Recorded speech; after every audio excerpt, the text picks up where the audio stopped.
दोस्तों, आने वाले एपिसोड में कहानी एक बेहद भावुक और रोमांचक मोड़ लेने वाली है। अरविंद जी का वर्षों पुराना सपना आखिरकार पूरा होने की ओर बढ़ रहा था। उनकी हमेशा से यही इच्छा थी कि एक ऐसा संस्कार स्कूल बनाया जाए जहां गरीब और अमीर हर वर्ग के बच्चों को बिना किसी भेदभाव के समान शिक्षा मिल सके। उनका मानना था कि अगर समाज में बदलाव लाना है तो उसकी शुरुआत अच्छी शिक्षा से ही हो सकती है। इस सपने को साकार करने की जिम्मेदारी उन्होंने अपने बेटे सूरज को दी थी। लेकिन उसी दौरान सूरज कुछ दिनों के लिए गांव चला गया। समय को हाथ से निकलता देखकर अरविंद जी ने फैसला किया कि वह खुद ही स्कूल के लिए जमीन की तलाश करेंगे। कई जगह देखने के बाद उनकी मुलाकात एक नामी बिल्डर विजय से हुई। विजय देखने में बेहद सभ्य, मीठा बोलने वाला और समाज सेवा का दिखावा करने वाला इंसान था। जब विजय को पता चला कि अरविंद जी गरीब बच्चों के लिए स्कूल बनाना चाहते हैं,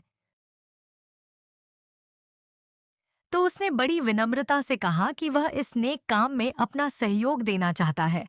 उसने जमीन पर 30% की विशेष छूट देने का वादा किया। उसकी मीठी बातों और नकली ईमानदारी पर भरोसा करके अरविंद जी ने सारे दस्तावेज देखे। कागजात बिल्कुल असली लग रहे थे। ऑनलाइन और ऑफलाइन दोनों जगह हस्ताक्षर भी पूरे किए गए। किसी तरह का कोई शक न होने के कारण अरविंद जी ने पूरी रकम चुका दी और खुशी खुशी घर लौट आए। घर पहुंचते ही पूरे परिवार में खुशी का माहौल बन गया। मिठाइयां बांटी गईं और सभी ने अरविंद जी को बधाई दी। उसी समय गांव से वापस लौटे सूरज ने भी पिता के चेहरे की खुशी देखकर उन्हें गले लगा लिया। उसने मुस्कुराते हुए कहा, पापा, आपने मेरा इंतजार नहीं किया, लेकिन मुझे पूरा भरोसा है कि आपने जो भी फैसला लिया होगा, सोच समझकर ही लिया होगा। कुछ दिनों बाद स्कूल की नींव रखने का शुभ दिन आ गया। अरविंद जी ने पहले ही तय कर लिया था कि इस ऐतिहासिक पल की पहली ईंट सूरज के हाथों रखवाई जाएगी। इतना ही नहीं, उन्होंने यह भी घोषणा कर दी कि स्कूल के उद्घाटन की मुख्य अतिथि बनने का सम्मान ईशा को मिलेगा, जो जल्द ही आईपीएस अधिकारी बनने वाली थी। पूरा परिवार तालियों की गूंज के साथ इस फैसले का स्वागत करता है, लेकिन खुशियों पर अचानक ग्रहण लग जाता है। जब पूरा परिवार मजदूरों के साथ उस जमीन पर पहुंचता है, तो वहां का नजारा देखकर सबके होश उड़ जाते हैं। उसी प्लॉट पर भारी मशीनें चल रही थीं और फैक्ट्री का निर्माण तेजी से जारी था। गुस्से से भरे सूरज ने वहां मौजूद सुपरवाइजर से सवाल किया कि यह निर्माण किसकी अनुमति से हो रहा है। जवाब सुनकर सबके पैरों तले जमीन खिसक गई। सुपरवाइजर ने बताया कि यह जमीन अभी भी विजय बिल्डर की है और यहाँ उसकी नई फैक्ट्री बनाई जा रही है।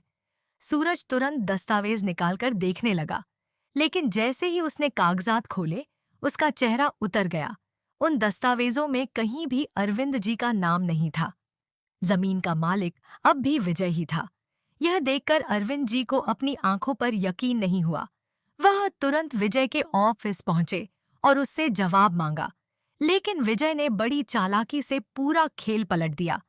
उसने अरविंद जी को पहचानने तक से इनकार कर दिया। जब अरविंद जी ने सारे कागजात उसके सामने रखे, तो विजय जोर जोर से हंसने लगा और बोला कि ये सभी दस्तावेज नकली हैं। उसने साफ कह दिया कि उसने कभी कोई जमीन बेची ही नहीं। जब अरविंद जी ने पुलिस में शिकायत करने की बात कही, तो विजय का असली चेहरा सामने आ गया। उसने अपने गुंडों की तरफ इशारा करते हुए धमकी दी कि अगर अपनी और अपने परिवार की सलामती चाहते हो, तो चुपचाप यहाँ से चले जाओ। लेकिन अरविंद जी हार मानने वालों में से नहीं थे। उन्होंने उन सभी लोगों को ढूंढना शुरू किया जिन्हें विजय पहले भी इसी तरह ठग चुका था। धीरे धीरे कई पीड़ित उनके साथ जुड़ गए और सभी ने मिलकर फैसला किया कि इस बार विजय को कानून के कटघरे तक जरूर पहुंचाया जाएगा। उधर हवेली में एक और बड़ी खुशी दस्तक दे चुकी थी। ईशा का आईपीएस चयन पूरी तरह पक्का हो चुका था। पूरे परिवार ने गर्व के साथ उसे विदा किया। ताई माँ ने दही चीनी खिलाकर उसे आशीर्वाद दिया कि वह हमेशा सच और न्याय का साथ दे। सूरज की आंखें नम थीं। ईशा ने मुस्कुराते हुए कहा कि जब वह लौटेगी तो सिर्फ सूरज की ईशा नहीं बल्कि देश की एक जिम्मेदार आईपीएस अधिकारी बनकर लौटेगी। अकादमी पहुंचते ही ईशा को एहसास हो गया कि असली संघर्ष अब शुरू हुआ है। सुबह 4 बजे उठना, लंबी दौड़, हथियारों की ट्रेनिंग, कठिन शारीरिक अभ्यास, मानसिक परीक्षाएं और सख्त अनुशासन हर दिन उसकी परीक्षा ले रहे थे। पहले ही दिन सभी प्रशिक्षुओं के मोबाइल जमा कर लिए गए, जिसके बाद सूरज और ईशा का संपर्क पूरी तरह टूट गया। दोनों एक दूसरे को याद तो करते थे, लेकिन अपने सपनों के लिए मजबूत बने रहे। इधर विजय ने एक और खतरनाक साजिश रच डाली। उसे पता चल चुका था कि अरविंद जी उसके खिलाफ सबूत इकट्ठा कर रहे हैं। उसने अपने गुंडों को आदेश दिया कि जब तक अरविंद जी जिंदा हैं, उसके खिलाफ गवाही मिलती रहेगी, इसलिए उन्हें हमेशा के लिए रास्ते से हटा दिया जाए। एक शाम जब अरविंद जी कुछ पीड़ित लोगों से मिलने निकले, तभी एक काली एसयूवी उनके सामने आकर रुकी।